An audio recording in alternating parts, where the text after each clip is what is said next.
नमस्कार दोस्तों, हमारे आज के इस सेशन में आप सभी का स्वागत एवं अभिनंदन है। और आज हम चर्चा करेंगे गीतों की शैलियाँ एवं उसके प्रकार। गीतों की शैलियों में जैसे ध्रुपद, धमार, तराना, ख्याल, ये सभी आते हैं। तो अगर आपको मेरा वीडियो अच्छा लगे तो प्लीज़ लाइक, शेयर और सब्सक्राइब ज़रूर करिएगा और बार बार हमारे वीडियो को देखिए, आपको ऐसे ही प्रिपेयर हो जाएगा। ये हमारे खुद के अपने बने हुए नोट्स हैं, तो आप लोग इसको जो है इसका पूरा फ़ायदा उठाइए। तो चलिए हम बात करते हैं आज गीतों की शैलियों की तरफ। तो गीतों की शैलियों में जो है हमारा सबसे पहले हम बात करते हैं ध्रुपद की। ध्रुपद गायन शैली। गीतों की शैलियों में सर्वप्रथम हम यहाँ पे ध्रुपद की बात करेंगे। तो जो ध्रुपद गायन शैली है हमारे हिंदुस्तानी संगीत पद्धति में ध्रुपद गायन शैली अत्यंत ही प्राचीन मानी गई है। सबसे प्राचीन गायन शैली कौन सी है? ध्रुपद। क्या? ध्रुपद। ये रहा आपका ध्रुपद। क्या है सबसे प्राचीन? सबसे प्राचीन। ये क्वेश्चन भी मोस्टली पूछ लिया जाता है कि आपका ध्रुपद गायन शैली सबसे प्राचीन है या धमार या ख्याल या टप्पा या ठुमरी। तो आज हम आपको बता दे रहे हैं कि जो ध्रुपद गायन शैली है ये हमारी सबसे प्राचीन गायन शैलियाँ हैं। और ध्रुपद का आविष्कार कब हुआ था? तो ध्रुपद का जो आविष्कार है वो 15वीं शताब्दी। क्या? 15वीं शताब्दी। ये देखिए मैं लिख के बार बार इसलिए बता रही हूँ कि जिससे आपको बार बार माइंड में वो चीजें बैठ जाए। 15वीं शताब्दी। 15वीं शताब्दी। ओके। तो फर्स्ट पॉइंट हो गया, ये देखिए आपका। सेकेंड ये हो गया, ध्रुपद सबसे प्राचीन है और 15वीं शताब्दी माना जाता है इसका जो समय है। और यह गायन शैली क्या है? बहुत ही गंभीर एवं शांत व धार्मिक प्रवृत्ति से युक्त होती है। आप बहुत ही ध्यान से पढ़िएगा क्योंकि कुछ कुछ चीजें ऐसी होती हैं कि जिसको हम छोड़ते हुए चल देते हैं और बाद में पेपर में वही चीजें आ जाती हैं। तो लगता है, ऐसे तो लगता है कि हमारा सब कुछ प्रिपेयर है, लेकिन कुछ चीजें ऐसी हो जाती हैं, नॉर्मली आ जाती हैं कि वो लगता है कि अरे बहुत ही आपको एक एक चीज को ध्यान से उस पर जितना आप टाइम देंगे उतना ही अच्छा आपका प्रिपेयर होगा, उतना ही लाइफ टाइम तक आपके माइंड में सेट रहेगा। तो इसलिए आप उसको जो है अच्छे से ध्यान से कई बार वीडियो को देखिए, आराम से वर्क करिए, जल्दबाजी की कोई भी जरूरत नहीं है। तो अब ये भी पूछ लिया जाता है कि जो इसकी गायन शैलियाँ हैं वो क्या है? गंभीर, शांत, रौद्र, क्या क्या है बताइए।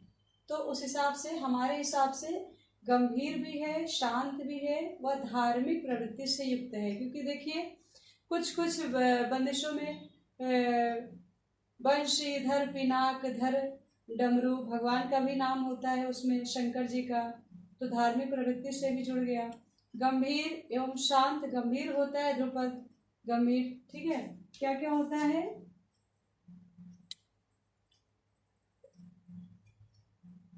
गंभीर,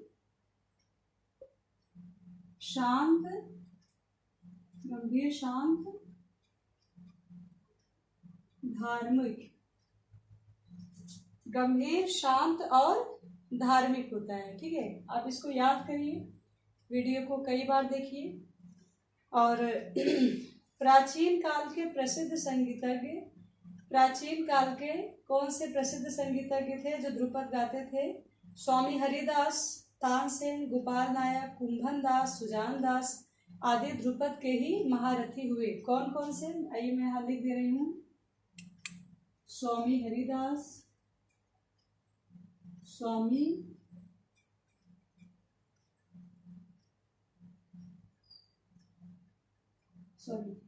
स्वामी हरिदास, उसके बाद तानसेन,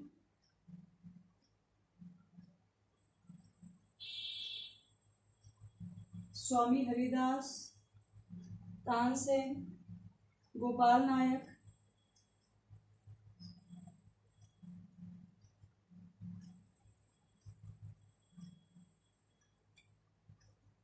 गोपाल नायक।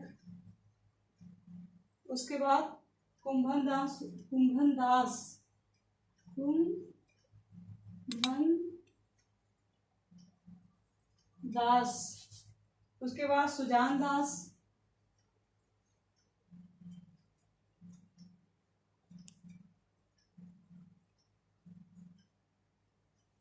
सुजान दास, ठीक है। कुंभन दास, सुजान दास आदि ध्रुपद के महारथी हुए, ठीक है। तो स्वामी हरिदास, तानसेन, गोपाल नायक, कुंभन दास और सुजान दास। स्वामी हरिदास, तानसेन, कुंभन दास, सुजान दास और गोपाल नायक, ये सभी मतलब महारथी हुए। मैं बार बार वीडियो को रिपीट करती हूँ जैसे कि आप लोगों को याद हो जाए।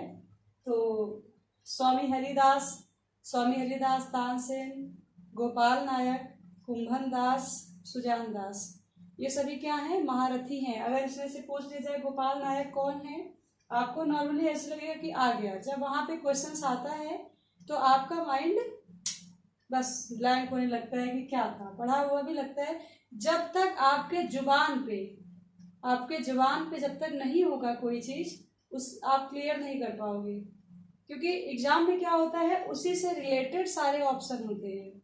जब तक आपको फिक्स नहीं होगा कि नहीं यही है, तब तक आप आंसर राइट नहीं कर सकते। इसलिए आपको मेहनत तो करनी पड़ेगी, आपको ये चीजें याद करनी पड़ेंगी। कुछ चीजें ऐसी हैं समझ लिया हो गया, लेकिन कुछ चीजें ऐसी हैं जिसको आपको याद करना ही पड़ेगा। तो आप ये याद रखिए, स्वामी हरिदास, तानसेन, गोपाल नायक, सुजान दास, कुंभन दास, ये जो है क्या है? ध्रुपद गायकी के महारथी है। ध्रुपद का प्रचार कब हुआ था? 15वीं शताब्दी में हुआ था। ध्रुपद क्या है? गंभीर एवं शांत व धार्मिक प्रवृत्ति से युक्त है। बस ध्रुपद जो है सबसे प्राचीन गायकी है। ये क्लियर हो गया होगा। फर्स्ट, ध्रुपद प्राचीन है। सेकंड, 15वीं शताब्दी। थर्ड, धार्मिक, गंभीर व शांत, या ऐसे गंभीर शांत धार्मिक करो। इसमें जो आर्टिस्ट है इनमें स्वामी हरिदास, तानसेन, गोपाल नायक और कुंभन दास और सुजान दास, ठीक है। तो ये चीजें मैं यहाँ पे आपको समझा दी हूँ, आप इसको नोट भी करते चले, न खुद का नोट्स बना लीजिए। और अब मैं यहाँ पे बात करूंगी, यह इस गायन शैली का प्रचार किस काल में अधिक हुआ? ये भी बहुत इंपॉर्टेंट क्वेश्चन से आ सकता है। ये जो गायन शैली है, इसका अधिक प्रचार किस काल में हुआ? तो मुगल काल में हुआ। इसमें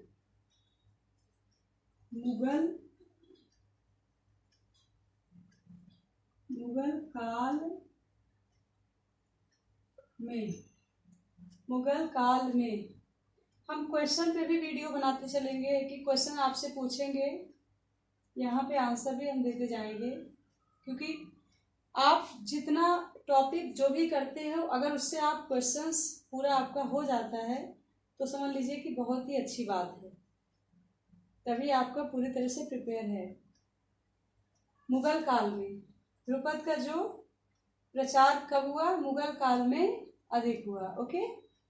और ध्रुपद शब्द संस्कृत के ध्रुवपद शब्द का अपभ्रंश तथा हिंदी नाम है। ध्रुपद शब्द संस्कृत के क्या?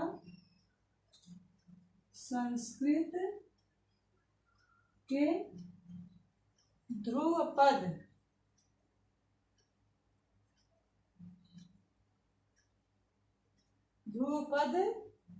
शब्द का अपभ्रंश, शब्द का अपभ्रंश तथा हिंदी नाम है। तथा हिंदी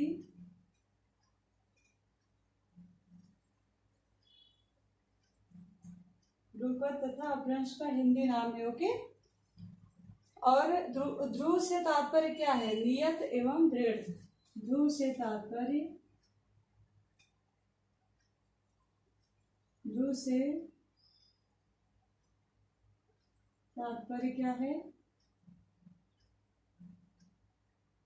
नियत एवं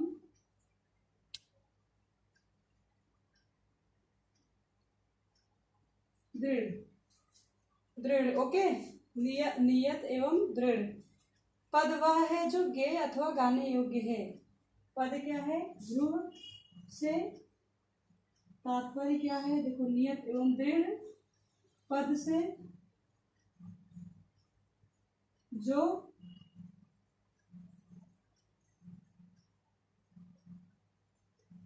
गाने योग्य हो, जो गाने योग्य हो। ओके, जो निश्चित स्वर व ताल के आकार प्रकार में हो। समझ में आया होगा आपको? जो ध्रुपद है वो किस काल में ज्यादा उसका प्रचार प्रसार हुआ? तो उसका जो है प्रचार प्रसार मुगल काल में ज्यादा हुआ। यहाँ पे देखिए मैंने लिखा है, मुगल काल में जो है ज्यादा हुआ। ध्रुपद का जो प्रचार हुआ वो मुगल काल में ज्यादा हुआ। और संस्कृत के ध्रुपद शब्द का अपभ्रंश का हिंदी नाम है। संस्कृत के ध्रुपद शब्द का अपभ्रंश तथा हिंदी नाम है। और ध्रुव से तात्पर्य नियत एवं दृढ़, ध्रुव से तात्पर्य नियत एवं दृढ़। पद से जो गाने योग्य हो, पद से क्या है? जो गाने योग्य हो। ओके, तो आपको क्लियर हो गया होगा। और राग दर्पण में ध्रुपद की 4 पंक्तियां होती हैं, ये लिखा गया है। इसमें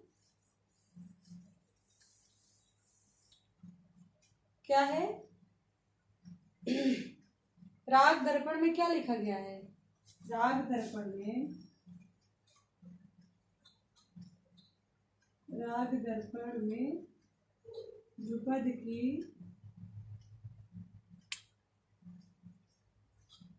4 पंक्तियां, स्थायी अंतरा संचारी अभोग, ये समझ लीजिए। 4 पंक्तियां होती हैं। क्या क्या? फर्स्ट स्थायी, दूसरा अंतरा, तीसरा संचारी, चौथा आभोग। ठीक है, तो राग दर्पण में ध्रुपद की 4 पंक्तियां होती हैं, ये आप ध्यान रखिएगा। राग दर्पण की बात की जा रही है, इसमें 4 पंक्तियां होती हैं। और इसमें जो है स्थायी अंतरा संचारी आभोग, ये क्वेश्चंस आपका टीजीटी पीजीटी में भी आ चुका है और भी सारे यूजीसी नेट जेआरएफ में भी आते हैं। ठीक है,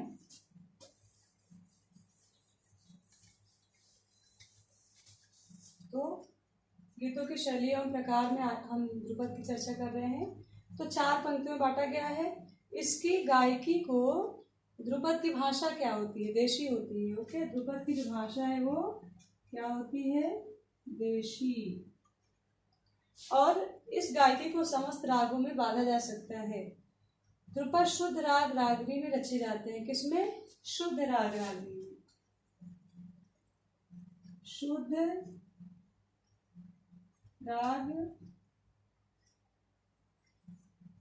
रागनी में ध्रुपद मोस्टली शुद्ध राग रागनी में जो है रचे जाते हैं। इस गायकी में 4 ताल और सूल ताल में भी इसकी रचना की गई है। यानी कि मोस्टली 4 ताल और सूल ताल होता ही होता है, बाकी ब्रह्म ताल भी होता है, ये सब भी होता है। इसकी कुछ अपनी तालें हैं। तो मोस्टली जहाँ ज्यादा चर्चा की जाती है तो क्या क्या है? 4 ताल, 4 ताल और क्या है? 4 ताल और सूल ताल। ओके, 4 ताल और सूल ताल। ठीक है, ध्रुपद गायन का प्रारंभ नोम तोम के आलाप से प्रारंभ होता है। सबसे मोस्ट क्वेश्चंस तो यही है, ये बहुत ही पूछा जाता है। क्या है इसका जो प्रारंभ में आगरा घराने की जो गायकी है उसमें भी नोम तोम से स्टार्ट करते हैं। जैसे कोई भी मान लीजिए स्टार्टिंग है नोम तोम,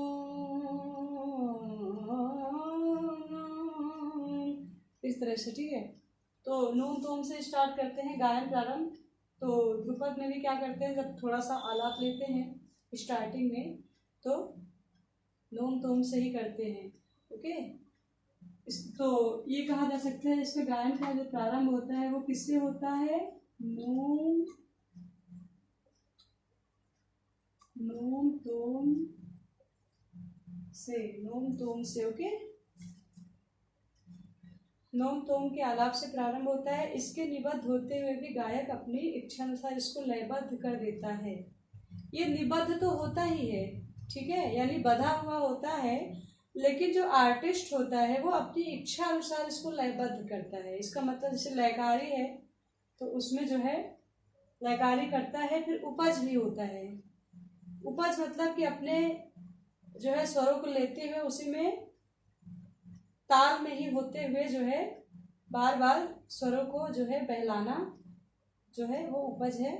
तो इसीलिए इसमें लिखा गया है कि इसके निबद्ध होते हुए भी गायक अपनी इच्छा अनुसार इसको लयबद्ध कर देता है। इस गायकी में तानों का प्रयोग बहुत कम होता है, ये आप ध्यान रखिएगा। कुछ स्टूडेंट हैं और जिनको बहुत आता भी रहता है उनसे भी बहुत मिस्टेक हो जाता है कि ध्रुपद में ताने होती हैं या नहीं। पढ़ने में आपको लगे कि अरे नॉर्मली क्वेश्चन है, जब वहाँ आप पेपर करने बैठते हो तो वो चीज़ें बस माइंड से यूँ निकल जाती हैं। तो क्या है आपका ये जो ध्रुपद है वो उसमें क्या होता है, ताने बहुत कम होती है। क्या होता है, ताने बहुत कम, हम तो कहते हैं होती ही नहीं है, बहुत कम की बात ही नहीं है, ताने बहुत कम होती हैं। ओके, ताने जो है वो बहुत कम होती हैं। और इस गायकी को गाते समय पखावज वाद्य का प्रयोग किया जाता है। ये जो गायकी है इसको गाते समय क्या होता है, पखावज,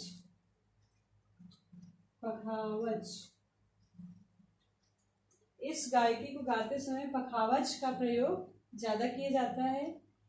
लेकिन आजकल क्या है कि तबले पे भी जो है हो जाता है।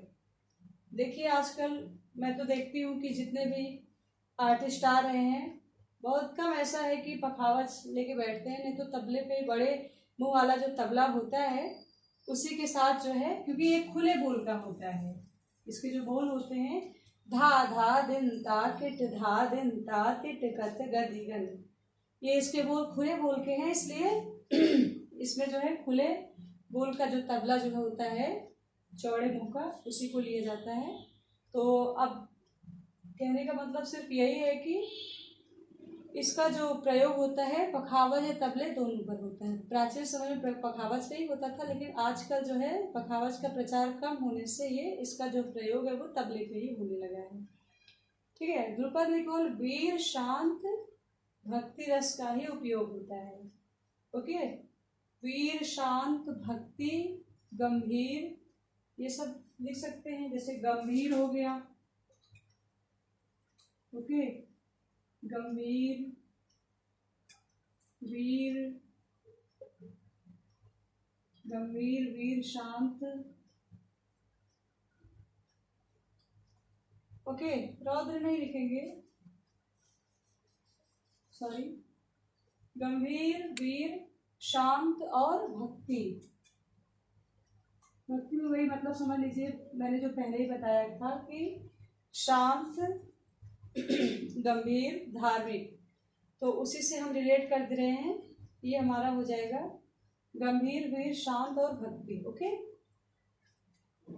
तो ध्रुपद गायकी की 4 बानियां हैं, जिसको हम ध्रुपद गायन शैली में 4 घराने कह सकते हैं। कितनी है, कितनी बानियां हैं, 4, याद रखिएगा। इस तरह से भी क्वेश्चन कर सकते हैं कि भाई ध्रुपद में कितनी बानियां हैं, 4, 6, 8, 10, तो आप 4 पे टिक लगा लेंगे। ठीक है, जिसको हम गायन शैली में चार घराने भी कह सकते हैं, जिसको हम गायन शैली में चार, ध्रुपद गायन शैली में चार घराने भी कह सकते हैं, जिसको हम ओके गंभीर, वीर, शांत, भक्ति चार घराने भी कह सकते हैं। ध्रुपद में चार घराने कौन कौन से हैं?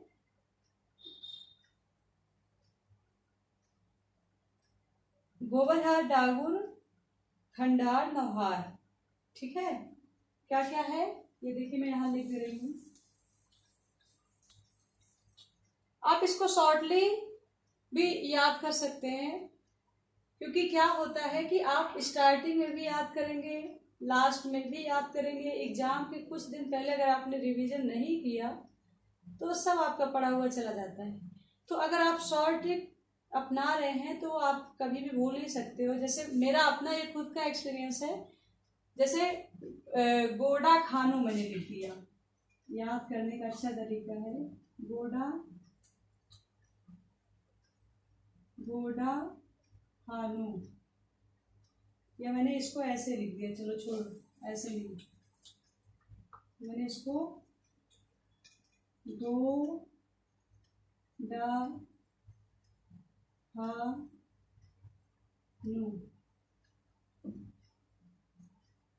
गोडा खानू। ठीक है, तो इससे क्या हो गया? गोबरहार,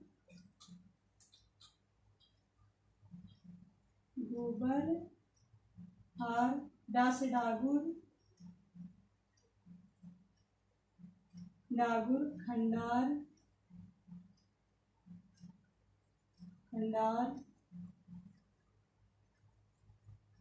नौहार। ओके, गोडा खानू, अगर आप याद रखेंगे ये गोडा खानू को तो ये कभी नहीं भूलेंगे। गोडा खानू, गोबरहार, डागुर, खंडार, नौहार। और एक ट्रिक मैं आपको बता दे रही हूँ, ताब्र राश्री, देखिए ये जैसे है ताब्र, ये देखिए ब्रा यहाँ भी, ताब्र, फिर रा, फिर श्री। इससे क्या हुआ पता है? सीरियल वाइज आपका एक तो हो जाएगा, इनके कौन है, इनके कौन है, इनके कौन है, इनके कौन है, इसलिए, है ना। तो गोडा खानो यानी गो से गोबरहार, डा से डागुर, खा से खंडार, नौ से नौहार।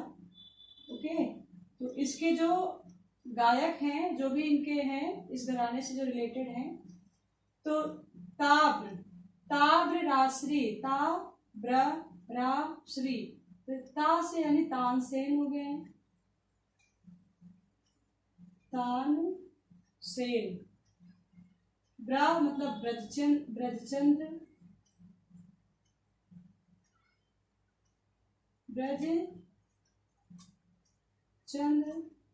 रा गोडा खानू,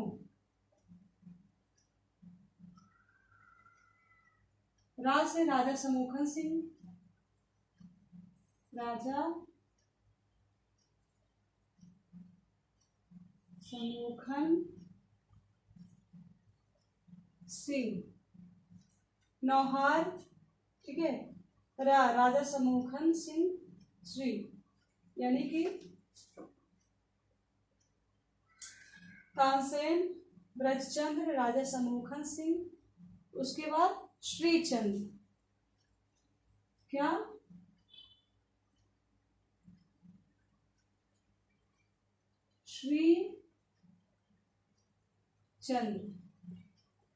श्रीचंद्र राजपूत। मेरी एक फ्रेंड है, उसने कहा कि मैंने तो स्टार्टिंग में उसने बोला मुझे तो पूरा ये कंफर्म याद है, लास्ट में जब एग्जाम आया तो उसकी जो है कुछ तबीयत भी ठीक नहीं थी, तो रिवीजन नहीं कर पाई 3 या 4 दिन। एग्जाम में आ गया कि डागुर वानी के, बात टीजीटी की कर रहे हैं, डागुर वानी घराने से कौन बिलोंग करता है? आपको मैं अपने हिसाब से क्वेश्चन बता दे रही हूँ। मतलब डाकू गाने में कौन आते हैं? तो अब ऐसे कंफर्म ही नहीं था। अगर आप इस ट्रिक से याद करेंगे तो आप कभी नहीं भूलेंगे। कुछ चीजें ऐसी हैं जो आप ट्रिक से याद कर लीजिए, ठीक है। जैसे अभी हमें चर्चा तो नहीं करनी चाहिए क्योंकि हम गीतों की शैली एवं प्रकार की बात कर रहे हैं, लेकिन अगर हम तबले का जो घराना है उसकी बात करें तो सीरियल वाइज में कैसे याद करेंगे? दियल फबक, बी आ ल फा बा प, यानी दी से दिल्ली, आ से अजराड़ा। ओके, ये आपको दिख नहीं रहा होगा, मैं ऐसे ही बता दे रही हूँ। देखिए, दी से दिल्ली, आ से अजराड़ा, ला से लखनऊ, फा से फर्रुखाबाद, बा से बनारस, पा से पंजाब, ठीक है। दियल फबक, अगर आप इतना याद कर लेंगे एक वर्ड दियल फबक तो आप कभी इसका सीक्वेंस भूलेंगे नहीं। और ये छोटी छोटी जो बातें हैं यही जो है आपको पीछे करती हैं। एक एक नंबर से सिलेक्शन रुक जाता है। हमारा भी एक एक दो दो नंबर से कहीं पे रुक गया है, फिर हो भी सकता है जो भी है, तो इसलिए आप लोग ऐसी गलती ना करें। दी अल फा बा प, ठीक है। तो दी दिल्ली, अजराड़ा लखनऊ, फर्रुखाबाद बनारस पंजाब। और यहाँ मैंने बता ही दिया गोडा खानो ताब्र रासरी, गोडा गोबरहाट, डा से डागुर, खासी खंडा, नौ से लोहार, ता से तान सिंह, डा से ब्रजचंद, डा से समोखा सिंह, श्री श्री चंद राजपूत। इस तरह से आप कभी नहीं भूलेंगे। वैसे आप कंफ्यूजन में आ सकते हैं, 100% कंफर्म मैं बता रही हूँ। ओके,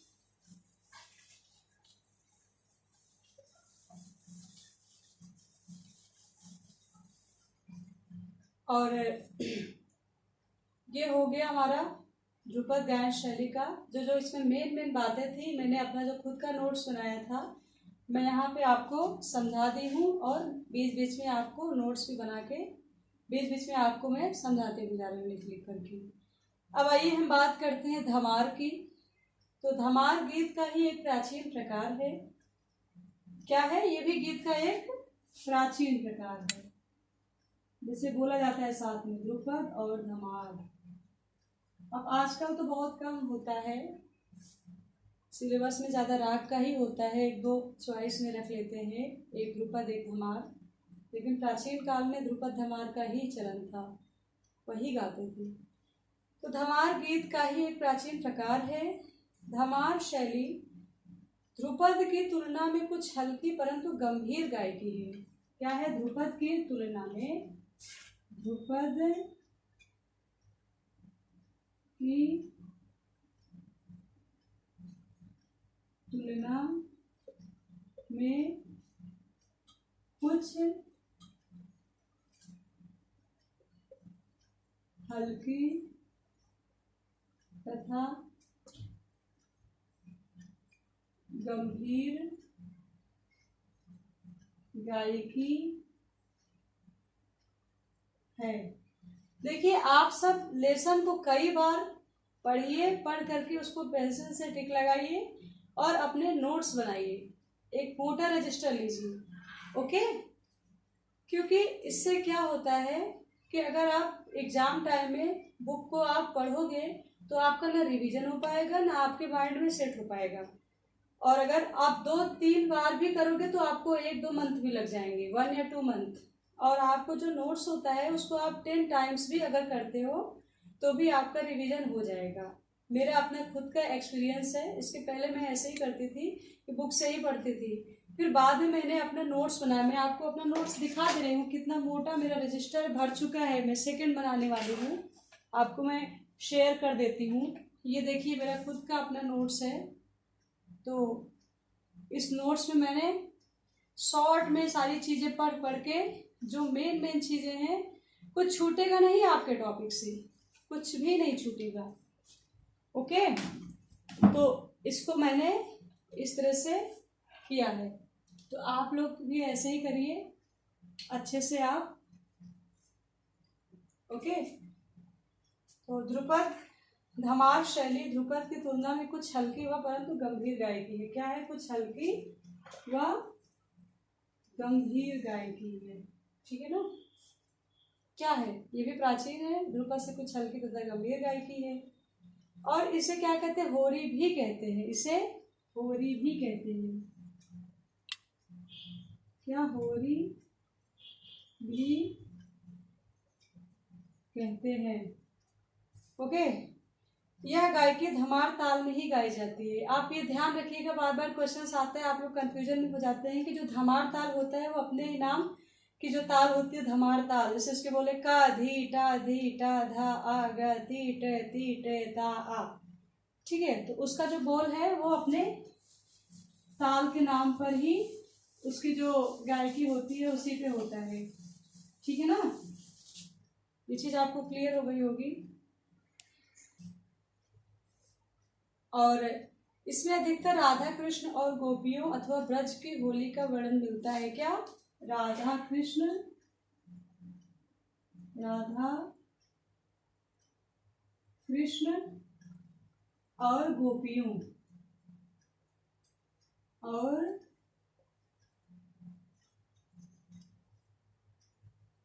क्या होता है? राधा कृष्ण और गोपियों अथवा ब्रज की होली का वर्णन मिलता है।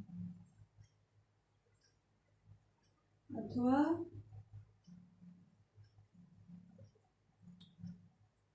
ब्रज की होली का वर्णन मिलता है।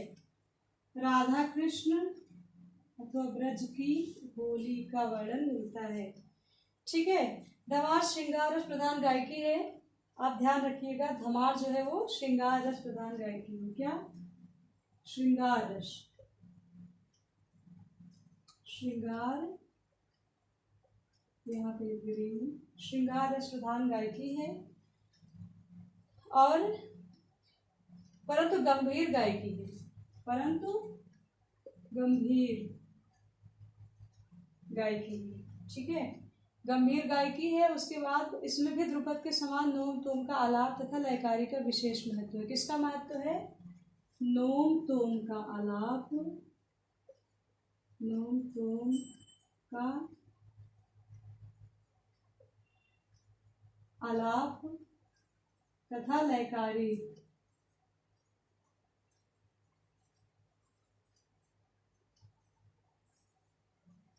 नोम तोम का आलाप तथा लयकारी का भी इसमें जो है महत्व है। और कुछ विद्वान इसे सरगम भी बोलते हैं। इसमें कुछ विद्वान क्या करते हैं? इसमें सरगम भी बोल देते हैं। कुछ विद्वान इसमें सरगम भी बोल देते हैं। मैं आपके लिए इतना मेहनत करती हूँ, प्लीज आप लोग वीडियो को लाइक शेयर सब्सक्राइब जरूर करिएगा। ओके। सरगम भी बोलते हैं। इस गायकी में ध्रुपद की तरह पखावज वाद्य का ही प्रयोग होता है। जैसे ध्रुपद में होता है पखावज, वैसे इसमें भी क्या होता है? पखावज का ही प्रयोग होता है। लेकिन आजकल चलन तबले का है, तो इसलिए तबले का ही, बड़े मुंह वाला जो तबला होता है उसी का कर देते हैं पखावज या तबला। पहले तो पखावज ही होता था।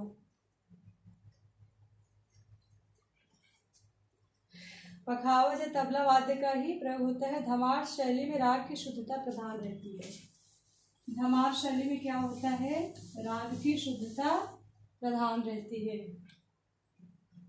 राग की शुद्धता प्रधान रहती है। धमार शैली में क्या होता है? राग की जो है शुद्धता प्रधान रहती है। धमार ताल के विषय में कहा गया है कि राजा मानसिंह तोमर के राज्य काल में 1486 से 1556 ग्वालियर में विजय जंगम नामक एक प्रमुख गायक थे। ग्वालियर संगीत विद्यापीठ के प्रमुख अध्यापक भी थे। राजा मानसिंह तोमर का जब सन 1492 के लगभग मृगनयनी से विवाह हुआ तो उस काल के प्रसिद्ध गायक बैजू जी को भी निमंत्रित किया गया। विजय जंगम की इच्छा बैजू जी से संगीत प्रतियोगिता करने की हुई। इससे उत्तेजित होकर बैजू जी ने ध्रुपद शैली में ही एक ऐसी ताल को जन्म दिया जिसमें धा के स्थान पर का संपर आता है। धा के स्थान पर, धा के स्थान पर क्या आता है, का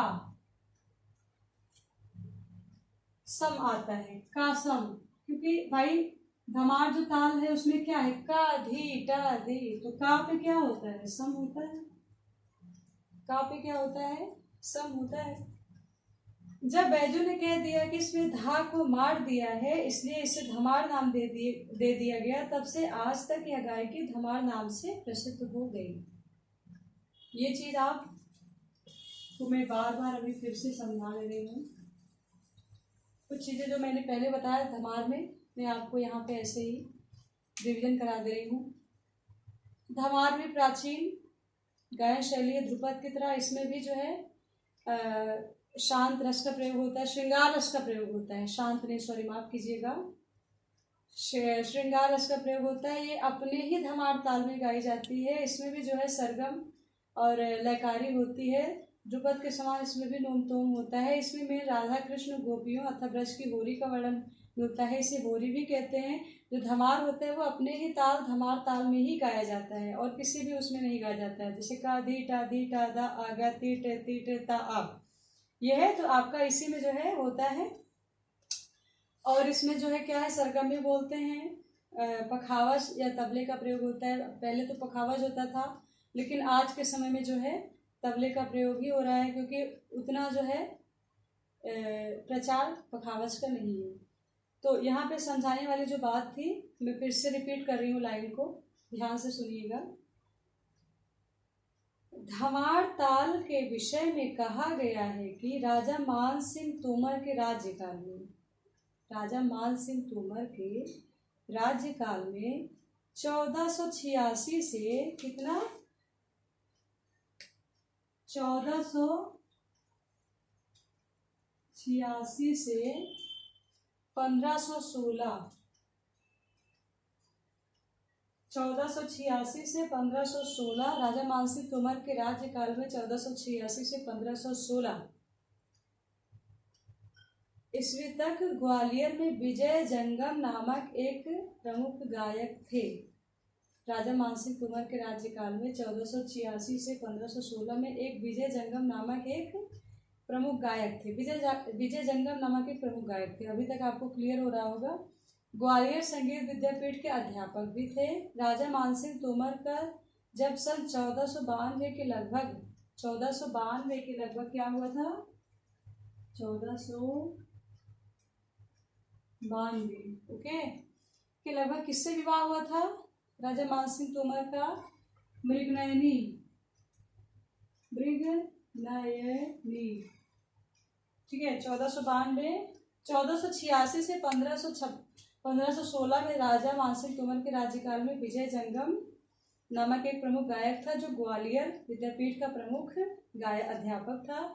जब राजा मानसिंह तोमर का जो है जब सन 1492 में मृगनयनी से विवाह हुआ तो उस काल में एक प्रसिद्ध गायक बैजू जी को भी निमंत्रित किया गया।